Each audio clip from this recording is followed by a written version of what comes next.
देखिए, सऊदी अरब एक Islamic country है। यहाँ पर पेट्रोल और खजूर बहुत ज़्यादा मात्रा में होता है, उसके सिवा यहाँ कुछ नहीं होता है। पेट्रोलियम, गैस पेट्रोलियम बहुत ज़्यादा, इसलिए लोग बहुत ज़्यादा डेवलप हो गए हैं लोग। सऊदी अरब एक फुल टू इस्लामिक कंट्री है। इस्लामिक कंट्री यानी यहाँ इस्लामिक नियम लागू होते हैं। यहाँ के दो सबसे प्रमुख शहर हैं जो पूरी तरह से मशहूर है धार्मिक चीज़ों के लिए। हालांकि किसी भी देश की तो राजधानी फेमस होती है, सऊदी अरब की राजधानी रियाद है। यहाँ की मुद्रा रियाल है, राजधानी रियाद है।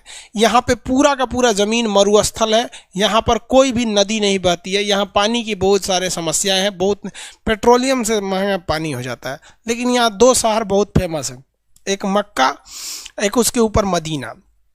मक्का और मदीना ये दोनों हज यात्रा के लिए प्रसिद्ध है। मक्का और मदीना दोनों किस लिए प्रसिद्ध है भैया? हज यात्रा के लिए प्रसिद्ध है। बाकी इसकी राजधानी रियाद है। इसकी राजधानी क्या है? रियाद। यहाँ देखेंगे मक्का और मदीना ये किस समुद्र के पास है? तो लाल सागर के पास है, मक्का और मदीना। देखिए, ये आप लोग इस्लाम धर्म में ये दो चीज़ें बहुत ज़्यादा देखे होंगे। ये ब्लैक वाला जो आप देख रहे हैं ना, ये मक्का है, और ये ब्लू वाला जो देख रहे हैं ये मदीना है। मक्का का फोटो कैसे दिखा है भाई आपको? ग्रीन कलर का रहता है जो वो मदीना है। मक्का मदीना इस्लाम धर्म का सबसे पवित्र मतलब वो है, सब हज यात्रा के लिए फेमस है। तो अब यहाँ दोनों में हम आपको समझा देते हैं। देखिए, हर मुस्लिम को अपने जीवन में एक बार मक्का और मदीना जाना रहता है। ये जो है ब्लैक वाला, इसे मक्का कहते हैं, शहर का भी नाम है मक्का। और ये मुस्लिम दुनिया में कहीं भी रहे, वो नमाज पढ़ता है तो उसका सर इधर की ओर रहता है मक्का मदीना में। ये वाला जो है ना, ये काली वाली जो बिल्डिंग दिख रही है, यही क्या है? मक्का है। अब इस मक्का के चारों ओर घूमना जो होता है वो हज यात्रा कहलाता है, हज।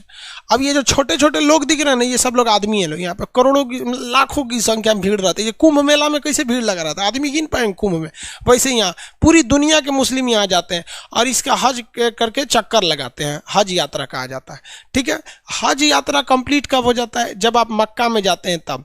ये मक्का को कहा जाता है कि ये मतलब ये अल्लाह के पूजा स्थल के लिए इसका मुख्य रूप से महत्व है। दूसरा जगह आता है मदीना। मदीना ग्रीन कलर का है। ये मोहम्मद साहब जब इस दुनिया से चले गए तो उनका जो मकबरा बनाया गया, जो कब्र बनाया गया, वो यही मदीना में बनाया गया। मदीना भी बहुत बड़ा है, लेकिन मेन यही दिखाया जाता है फोटो में, ये ग्रीन वाला। एक ये ग्रीन वाला दिखा देता है फोटो में, और इधर वाला में देखेंगे तो ये ब्लैक वाला दिखा देता है, मक्का और मदीना यहाँ पर। अब इस्लाम धर्म में क्या चीज़ है भाई, आपको जब नमाज पढ़ना है ना तो आपका सर इसी मक्का की ओर रहना चाहिए।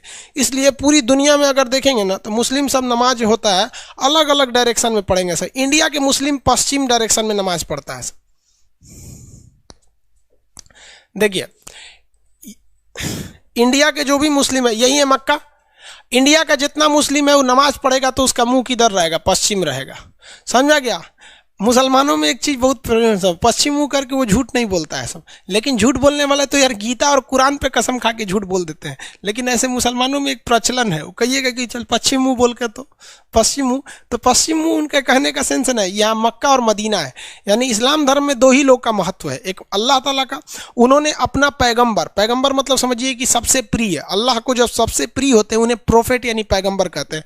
वही ना, प्रोफेट यानी पैगम्बर का एक तस्वीर दिखा दिया था फ्रांस में, कार्टून बना के दिखा दिया था। मतलब कार्टून में जन्म करते हैं, अजीब अजीब टाइप का शक्ल बना देता है। मोदी जी का भी कार्टून बना देता है, राहुल गांधी का बना दो। अब इंडिया में तो नेताओं का एक तो कार्टून का एक तो शो चलता है, सॉरी शायद आज तक पे, वैसे कार्टून बना दिया था तो एक तो गले गटैया काट दिया है। तो फ्रांस का राष्ट्रपति उठा ना तो पूरे फ्रांस के दीवालों पे वही कार्टून बनवा दिया कि लो अब दीवार गिराओगे। तब ये मुस्लिम जगत वाला उठा सब, तो फ्रांस के जितने सामान है उसका बाइकआउट कर दिया। सुपरमार्केट मॉल वगैरह से सामान का फ्रांस का सामान में फेंक दिया। अब दोनों आपस में लड़ रहा है सब। तो ये सब चीज़ें यहाँ पर, तो ये पश्चिम दिशा में वो लोग क्या करते हैं? नमाज पढ़ते हैं। इसलिए मस्जिद देखिएगा ना, हमेशा उसका मतलब वो नमाज पढ़ने वाला पश्चिम डायरेक्शन में होगा। तो ये पूजा स्थल होता है, वहाँ हज यात्रा करना जरूरी होता है। इससे दो चीज़ें बड़ा विवादित होती हैं। कुछ लोग का कहना है यहाँ शंकर जी का मंदिर है। भैया ये सारी चीज़ें एक आडंबर है। ये वैसे ही कहते हैं लोग कि शंकर जी का मंदिर है, जैसे लोग कहते हैं गुल्लर के फूल डाल दोगे तो कोई चीज़ खत्म नहीं होगा।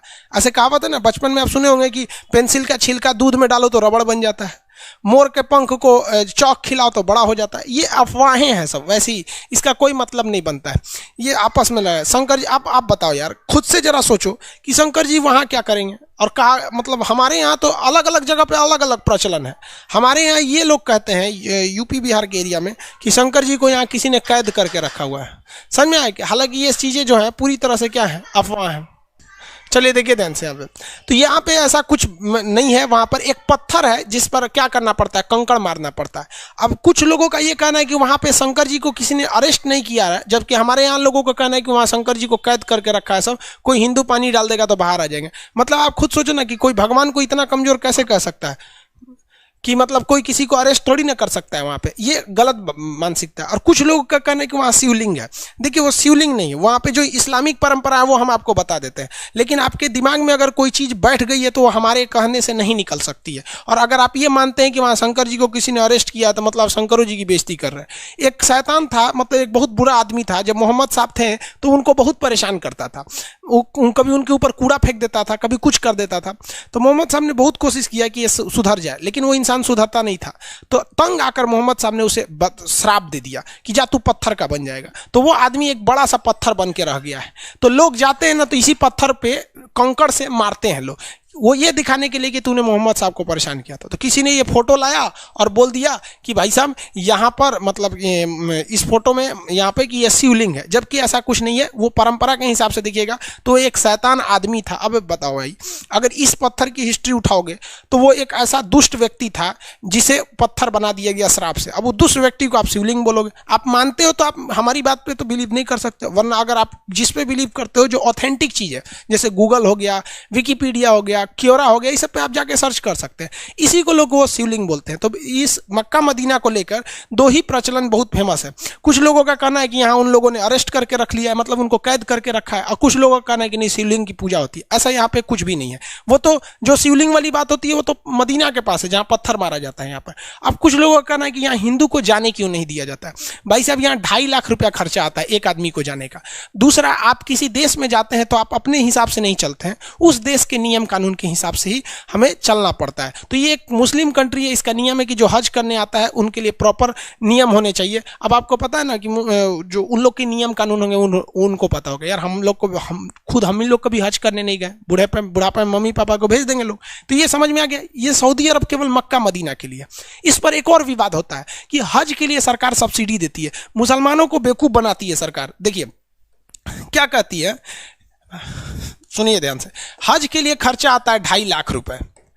तो जब सरकार थी ना पहले कांग्रेस की सरकार, वो तो मुसलमानों को और लोल बनाई। बीजेपी तो कम से कम खुल के कहती है, कांग्रेस तो और लोल बनाई। कांग्रेस कहती है भाई 2.5 लाख है ना, तो आप इसमें केवल कितना दीजिए, 2,40,000 दीजिए, मतलब 2,40,000 दे दीजिए आप। तो मुसलमानों को लगता था 10,000 सब्सिडी हो गया। दूसरा देखिए, जब जो व्यक्ति ये सब्सिडी ले लेता था ना, उसको एयर इंडिया की जहाज से जाना होता था, एयर इंडिया। और एयर इंडिया उस समय 15,000 की जगह पे 60,000 रुपया किराया ले लेती थी। भाई साहब यहाँ देखो, 15,000 की जगह पे 60,000 किराया ली है यहाँ पर, यानी 45,000 सरकार ने एक्स्ट्रा किराया ले लिया।